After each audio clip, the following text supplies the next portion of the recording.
Los ingresos tributarios crecieron 10.1% anual entre enero y abril del presente año en términos reales, lo que representó la mayor cifra para un mismo periodo desde 2015, de acuerdo con cifras de la Secretaría de Hacienda.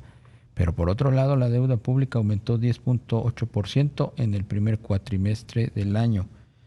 Vamos a platicar con Ricardo Cantú, investigador asociado en ingresos y deuda del Centro de Investigación Económica y Presupuestaria, el CIESP. ¿Cómo estás, Ricardo? Muy buenas tardes. Hola, buenas tardes, ¿cómo estás? Qué gusto saludarte, Darío, Rogelio, a ti y a todo tu auditorio. ¿Qué te dicen estos contrastes entre ingresos tributarios y deuda pública?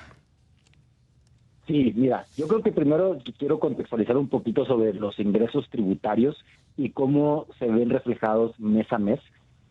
Sí, lo que tú mencionabas al inicio, tenemos un incremento acumulado de enero a abril de ingresos tributarios, tenemos un 10.1% más del acumulado del mismo año del año anterior.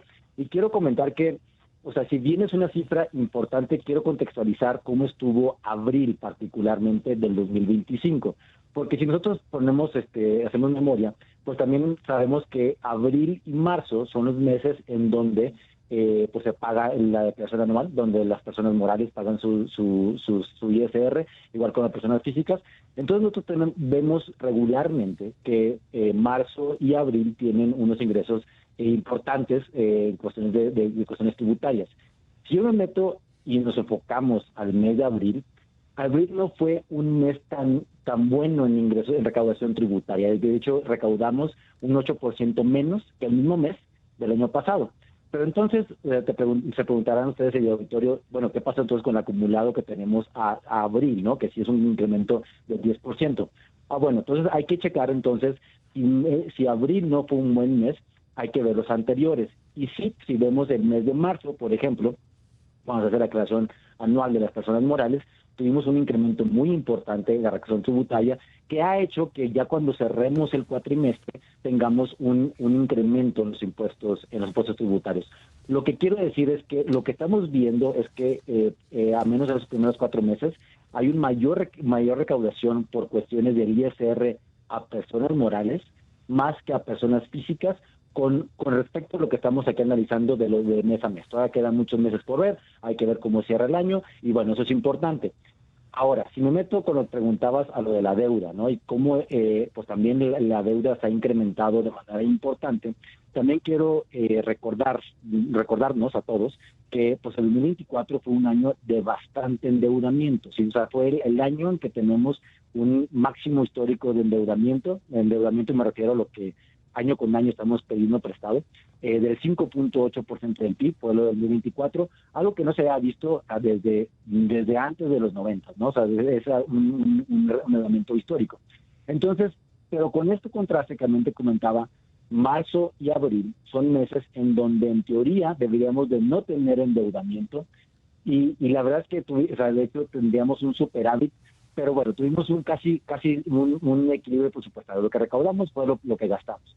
Pero ya cuando comparamos cómo estábamos al inicio de 2024 en el saldo de la deuda y cómo estamos ahorita, pues estamos viendo un incremento importante en el saldo de la deuda, pero te repito, es porque pues todo este año 2024 fue un año de bastante endeudamiento y eso pues obviamente se tradujo en que para este 2025 se tuviera que reajustar, quisieran hacer la conciliación fiscal, o sea, reducir este endeudamiento a niveles como estamos viendo, bueno, lo que aparentemente ya estamos viendo actualmente, que sí, la deuda, el saldo está creciendo con respecto al 2024, pero ya está en niveles al menos no tan altos a como lo vimos en el 2024 e inclusive 2023. Pero bueno, este es más o menos el panorama que estamos viendo en los primeros 4 meses de las finanzas públicas. Claro. No sé si me estoy escuchando. Ricardo, y hacia el final del año la deuda como porcentaje del PIB, ¿qué escenario podría tener en el entendido de que pues prácticamente no vamos a crecer? Justo. Eso es un tema muy importante porque como pensamos, como piensa Hacienda la deuda, lo piensa como una relación, ¿no? La deuda, el saldo entre el Producto Interno Bruto y se proyectó o se dijo que para el paquete 2025, para el año 26, 27, 28, y vamos a estar en un indicador estable con el porcentaje del PIB, lo cual pues ya parece no ser tan pues, ¿cómo decirlo?, tan prometedor ese pronóstico, porque si no estamos creciendo, si pareciera ser que no vamos a crecer en este 2025 y tenemos todavía mucha incertidumbre, pues eso va a hacer que el indicador de la deuda esté por encima a lo que se había proyectado para este 2025. Y el problema en sí no es tanto si el indicador sube o baja, sino cuánto nos cuesta mantener este indicador, y eso ya tiene que ver con las tasas de interés, el costo financiero de la deuda, que si bien estamos como 50% del PIB, el saldo, la razón del saldo con respecto al PIB, 50% de la deuda, esto nos implica que estamos gastando casi 4 puntos del PIB, 3.8% del PIB en el costo financiero. O sea, 3.8% del PIB es muchísimo, es más de lo que gastamos en salud en todo el país, en todas las instituciones, en todo un año, ¿no? Entonces, no es tan, lo importante del indicador puede subir y bajar, que sí es importante mantener cerca ese indicador como basado en donde está yendo la tendencia, pero también es importante ver, bueno, si nos estamos endeudando, cuando las tasas de interés, como en el año 2024, estaban al 10%, 11%, bueno, ¿cuánto ese saldo, esa deuda, nos va a costar? Y eso es lo que todavía pues tenemos que ver, tenemos que esperar todavía, pues es el primer cuatrimestre, estamos viendo que el saldo ya está como regresando a niveles pre-2024, estamos regresando a niveles más bajos, pero tenemos mucha incertidumbre, ¿no? Incertidumbre del crecimiento económico, cómo va a estar con los aranceles con Estados Unidos, qué va a pasar con las tasas de interés que han bajado, vamos a ver si se mantienen, pero bueno, son todavía escenarios de mucha incertidumbre, pero pareciera ser que el problema fiscal de la deuda, pues es un tema todavía pendiente, no solamente por el saldo, sino por el costo y lo que implica para el gasto público.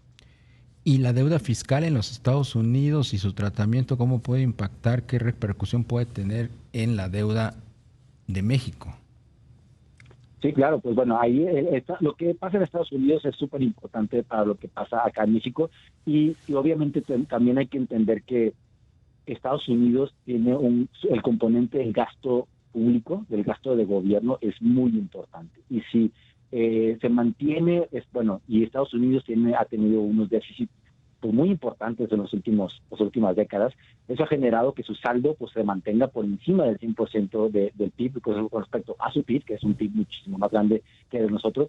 Y pues bueno, eso tiene implicaciones, pues va a tener implicaciones sobre las tasas de interés, va a tener implicaciones sobre el tipo de cambio y eso va a repercutir en nosotros de, bueno, cuánto nos va a costar esa deuda que tenemos, si es en dólares, si se deprecia, pues cuánto más el peso que tanto más tenemos que pagar, si la tasa de interés sube o no bajan, eso nos puede beneficiar o perjudicar. Y ahí pues todavía son incertidumbres que tenemos que como México reconocer que lo que pasa en Estados Unidos nos afecta a nosotros de una manera directa o indirecta, ¿no? Pero entonces lo que estamos viendo es que pues nuestro manejo de la deuda ya está en un punto delicado por lo costoso que representa actualmente para las finanzas públicas, y si esto sucede, si algo pasa con Estados Unidos y nos repercute en menor crecimiento económico, nos repercute en un tipo de cambio diferente o unas mayores tasas de interés, todo eso tendremos que analizar y ver qué tanto va a impactar pues el bienestar social y el crecimiento económico pues, para ver si la deuda es sostenible. Pero pues por lo pronto tenemos todavía mucha incertidumbre de qué va a pasar, tanto en México como en Estados Unidos, y pues bueno, todavía hay que esperar muchos más movimientos para poder un poquito dar una conclusión a fin de año. ¿Y sería foco de preocupación o tú ves que va a ser un escenario pues de alguna manera dentro de lo esperado? Pues es algo que hay que siempre mantenerlo en la mira, pero creo que ya estaba dentro de lo esperado. Ya teníamos un escenario de incertidumbre en Estados Unidos, ya sabíamos que esta nueva presidencia de Estados Unidos iba a tener pues muchas sorpresas, ¿no? Muchas incertidumbres, y pues lo estamos viendo, ¿no? Es algo que tal vez ya esperábamos, pero seguimos con incertidumbre, y eso todavía es un problema que tenemos que seguir nosotros de qué va a pasar con las tarifas, con los aranceles, qué va a pasar con el crecimiento de Estados Unidos y con el crecimiento de México, y todo esto va sumando a problemas que México ya tiene, ¿no? El envejecimiento poblacional, el déficit presupuestario, tenemos cada vez menos ingresos petroleros, tenemos una serie de enfermedades cada vez más costosas porque tenemos otro tipo de enfermedades por ser más envejecido la población, y pues todo eso repercute y son cosas que van sumando, y sin duda lo que pasa en Estados Unidos actualmente tenemos que tener muy muy en mente qué sucede y qué indicadores mueven para nosotros tener una respuesta oportuna sobre qué hacer en cuanto a nuestros presupuestos y nuestras finanzas públicas, que ya de por sí están un poquito delicadas. Pues Ricardo Cantú, investigador asociado en ingresos y deuda del CIESP, el Centro de Investigación Económica y Presupuestaria. Muchas gracias por tu tiempo. Un placer, un saludo a ti y a tu auditorio y bonita tarde. Igualmente.